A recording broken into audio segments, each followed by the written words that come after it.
اعوذ باللہ من الشیطان الرجیم بسم اللہ الرحمن الرحیم۔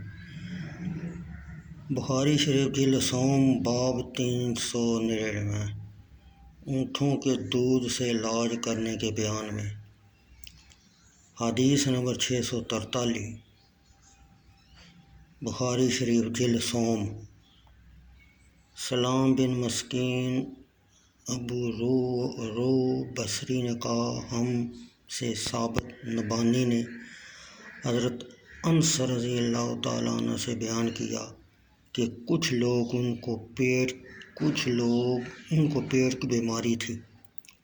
یہ عقل یا رینیا کے 8 اشخاص تھے۔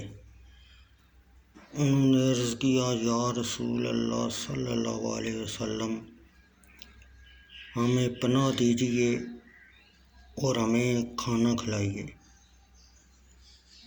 جب وہ تندرست ہو گئے تو انہوں نے کہا، مدینہ منورہ کی آب و ہوا مضر صحت ہے۔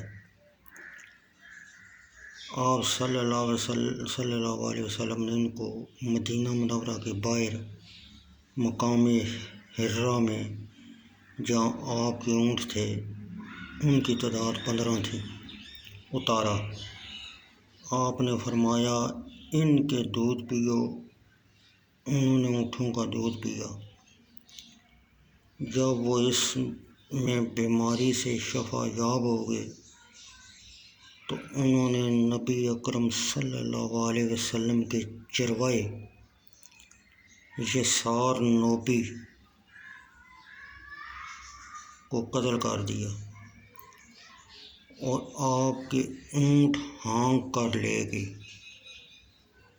نبی اکرم صلی اللہ علیہ وسلم نے ان کے پیچھے کچھ لوگ، وہ 20 افراد تھے، جن کے امیر قرظ بن جابر یا سعید بن زید تھے، بھیجے کہ ان کو پکڑ لائیں۔ وہ ان کو پکڑ لائے۔ پھر آپ نے ان کے ہاتھ اور پاؤں کاٹ ڈالنے کا حکم دیا اور ان کی آنکھوں میں گرم سلاخیں پھیر ڈالیں۔ حضرت انس رضی اللہ تعالیٰ عنہ نے کہا، میں نے ان میں سے ایک شخص کو دیکھا کہ وہ اپنی زبان سے غم اور درد کی وجہ سے زمین کو کاٹ رہا تھا، حتیٰ کہ وہ مر گیا۔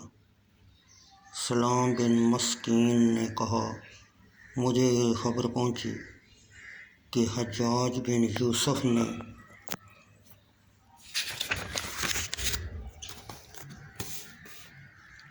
حضرت انس رضی اللہ تعالیٰ عنہ سے کہا، مجھے اس سخت سزا کے متعلق بیان کرو جو نبی اکرم صلی اللہ علیہ وسلم نے کسی کو دی ہو۔